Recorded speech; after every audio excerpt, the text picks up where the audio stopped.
தமிழ் சினிமால வரக்கூடிய படங்கள் நிறைய பேசும் பொருளா மாறிட்டே இருக்கு. ஒண்ணு நல்லா இருக்கு, ஒண்ணு நல்லா இல்ல அப்படின்னு சொல்லிட்டு நிறைய பேசுறோம். காம்போ அப்படின்னு சொன்னா கமல் சார், ரஜினி சார் அவங்கள வச்சு லோகேஷ் கனகராஜ் இயக்க போறாரு அப்படின்னு ஒரு அப்டேட் கிடைச்சது. எல்லாரும் ஹாப்பியா இருந்தாங்க. ஆனா இப்போ ரஜினி சார் வந்து ஒரு பிரஸ் மீட் கொடுத்தாரு. பாத்தீங்களா அந்த பிரஸ் மீட்டை? இப்போ அவங்க கேட்கறது என்னன்னா, சார் நீங்களும் கமலும் சேர்ந்து ஒரு படம் பண்றதா தகவல் வருதுன்னு கேட்குறாங்க. எனக்கு நீண்ட காலமாக கமலோடு சேர்ந்து ஒரு படம் பண்ணுங்கிற எண்ணம் இருக்குது அப்படின்னு சொல்லி, ஆமாங்க பண்ண போகிறோம்னு கடந்து போயிட்டா பிரச்சனை இல்லை. ஆனால் அடுத்ததாக ஒரு வார்த்தையை போடுறாரு, அந்த படத்துக்கு இன்னும் டைரக்டர் ஃபிக்ஸ் பண்ணல அப்படிங்கிறார். ஆனால் தொடர்ந்து சோசியல் மீடியாவில் வர்ற செய்தி என்னென்னா, லோகேஷ் கனகராஜ் தான் அந்த படத்தை டைரக்ட் பண்ண போகிறாருன்னு. அது உண்மைதான். எப்படின்னா, ஒரு 7-8 மாதத்துக்கு முன்னாடி லோகேஷ் கனகராஜ் தான் அந்த படத்துக்கு கமிட் பண்ணுறாரு கமல். ஆக்சுவலாக ராஜ்கமலும் ரெட் ஜெயண்டும் சேர்ந்து பண்ணுற படம் அது.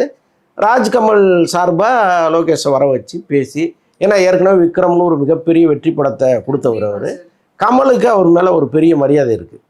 அப்போ இந்த படத்தை லோகேஷே பண்ணலான்னு முடிவெடுக்கிறாங்க. இதெல்லாம் கூலி நடந்துகிட்டு இருக்கும்போது ரஜினி கமல் சேர்ற ஒரு படத்தை அந்த மாதிரி ஒரு டைரக்டர் ஹேண்டில் பண்ணாருன்னா நல்லா இருக்கும்னு கமல் நினச்சிருக்கலாம். ஆனால் ரஜினி கமலுக்கும் சேர்த்து தான் இந்த பதில் சொல்லியிருக்காரு.